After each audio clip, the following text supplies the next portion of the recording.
मैं विजयलक्ष्मी गुप्ता आपका अपने चैनल पर स्वागत करती हूँ। सभी मुख्य सेविका बहनें मेरी स्वस्थ होंगी, मस्त होंगी और अपने कार्यों में लगी होंगी।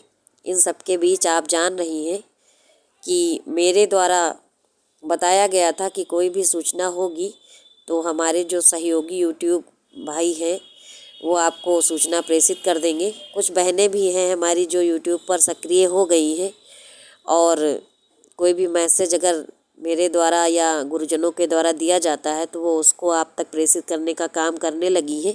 बहुत अच्छी बात है कि हमारी बहनें भी जागरूक हो गई हैं और धीरे धीरे हम लोगों की जो मुहिम है उसमें लोग जुड़ते चले जा रहे हैं।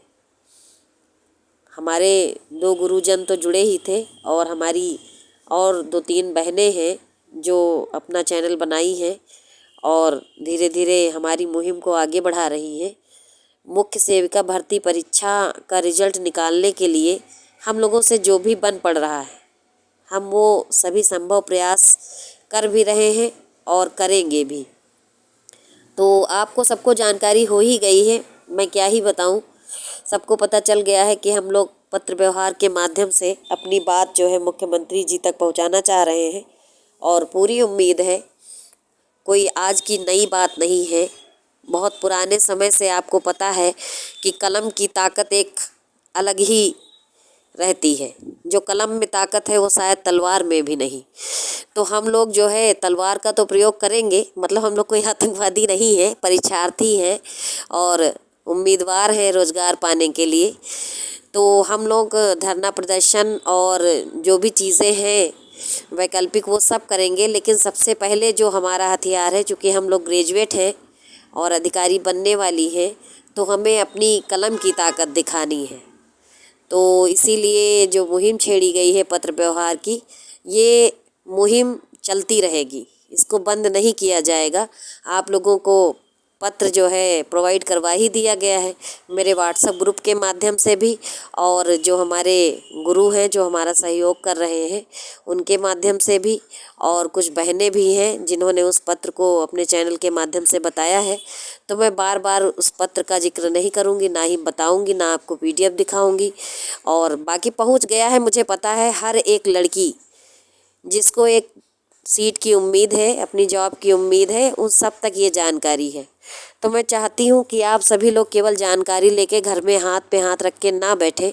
कोई कितना भी बिजी हो 20-25 मिनट का समय निकाल करके पत्र लिख भी सकता है, नहीं लिख सकता है तो प्रिंट आउट निकलवा सकता है और उसको एक लिफाफे में डाल करके जो भी 50-60 रुपए लगे या जो भी लगे उनको खर्चा करके 15 तारीख से पहले पहले जो पता आपको दिया गया है उस पर आप भिजवा दें और ये प्रक्रिया चलती रहेगी।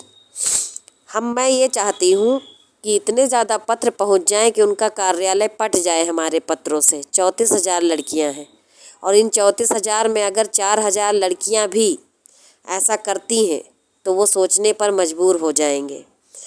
बाकी आप सब केवल लड़कियाँ ही नहीं हैं, आप देवी स्वरूपा हैं, शक्ति स्वरूपा हैं। आपकी ताकत को दुनिया जानती है, यहाँ तक कि देवता भी आपकी ताकत से परिचित है। अगर आप कुछ ठान लें तो आपको कोई रोक नहीं सकता है। आप चाहें तो शीर्ष पे बिठा लें, आप चाहें तो धूल में मिला दें। तो बस अपनी इसी ताकत को याद करिए, जो आपके अंदर ताकत भरी हुई है देवी वाली, शक्ति वाली, उसको बाहर निकालिए और उस ताकत का यूज पहले कलम के माध्यम से करिए और उसके बाद हम लोग चलेंगे, जनता दरबार चलेंगे और जहाँ भी जाना पड़ेगा वहाँ चलेंगे। कुछ बहनें हमारी हैं जो थोड़ा सा हताश निराश हैं और बहुत सी बहनें ऐसी हैं जिनके पास बहुत जो सच्चाई है कि वो आर्थिक स्थितियों से भी जूझ रही हैं, परेशान हैं और बहुत सारी समस्याएं हैं उनके जीवन में। तो मैं ईश्वर से यही प्रार्थना करती हूँ कि जल्द से जल्द उनकी समस्त समस्याओं का समाधान हो जाए। और कोई भी बहन जो एक दूसरे से जुड़ी हुई है, अगर उनकी समस्याएं हैं या वो प्रॉब्लम अपने स्तर से जो भी सहायता बन पड़ती है वो करिए। मतलब ये है कि आपकी बातों से उनको ठेस नहीं पहुंचना चाहिए और अगर आप उनको सत्तावना दे सकती हैं, उनको मोटिवेट कर सकती हैं तो करिए। मतलब किसी को हम लोगों को दुख नहीं पहुंचाना है। कोई भी बहन है चाहे उसके कम नंबर हो या ज़्यादा नंबर हो या किसी और समस्या से वो जूझ रही है, तो कोई उसका मजाक ना बनाए, उसकी बातों को समझे, उसकी स्थिति को समझे। और सबकी स्थिति एक समान नहीं होती है। बहुत सी बहनें हमारी हैं जो बहुत अभावग्रस्त हैं, लेकिन वो सब हमारी बहनें हैं। हम लोगों का जो ग्रुप है वो एक दूसरे की सहायता के लिए हमेशा तैयार रहना चाहिए। और यही सब मैं सोचती हूँ कि जो भी मेरी बहनें हैं, एक दिन देखना एकदम कुंदन की तरह चमकेंगी। बाहर जब वो अधिकारी बन के आएंगी तो अपने कामों से वो दिखा देंगी कि वो किसी से कम नहीं है, और प्रदेश के विकास में अपना योगदान देंगी ईमानदारी से, निष्ठा से, और उनकी एक अलग ही छाप होगी। इसी उम्मीद के साथ, शुभकामनाओं के साथ कि जल्द ही हम लोगों को जॉब प्राप्त हो, मैं वीडियो को समाप्त करती हूँ। और आपसे ये अपील करती हूँ कि सभी संगठित रहें, एक दूसरे का सहयोग करें। धन्यवाद।